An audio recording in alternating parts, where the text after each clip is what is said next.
مقاصد السورة لسورة النحل የሱረቱ النحل ማዕከላዊ አስተምሮ የአላህን ጸጋ የምታስታውስ ናት تذكر الناس بنعم الله በአላህ የአላህን ጸጋ ለሰዎች የምታስታውስ ሱራ ናት ሱረቱል ነህል ሱረቱን ኒዓም ተብላ ትጠራለች የጸጋ ምዕራፍ አላህ የኢብራሂምን ታሪክ ሱረቱን ነህል ላይ ሲያመጣ ሱረቱን ነህል የመጨረሻው ገጽ ላይ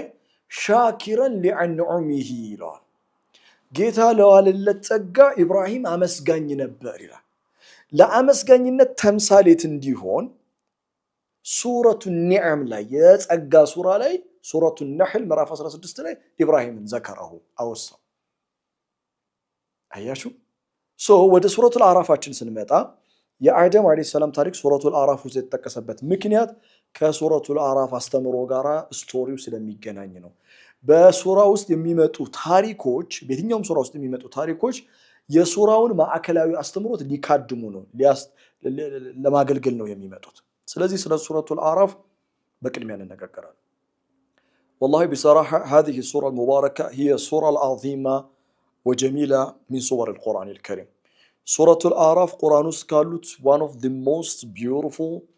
powerful magnificent surah በጣም ውብ ቆንጆ አስደናቂ ሱራዎች መካከል አንዷ ናት ሱረቱል አዕራፍ መክይ ናት መክይ ከወረዱ ሱራዎችም ረጅሟ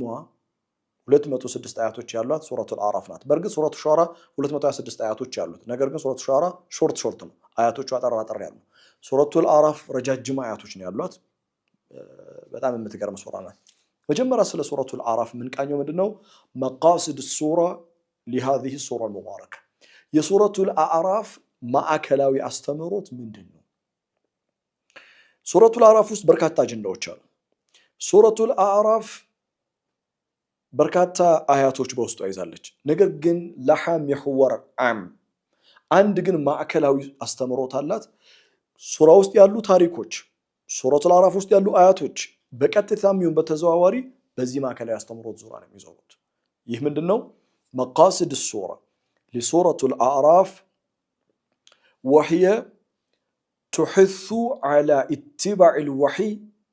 وتحذر من الكبر والغفلة هذا مقاصد السورة من معناتنا يا سورة الأعراف ما أكلاوي أستمروا سورة الأعراف سوتشن وحين እንዲከተሉ አጥብቃ ታዛለች ከሁለት ነገሮች ታስጠነቅቃለች ክብር ከኩራትና غفላ ከቸልተኝነት ከግዴለሽነት ታስጠነቅቃለች በቃ ይሄ ነው ሱረቱል አዕራፍ መቃሲድ ሱራ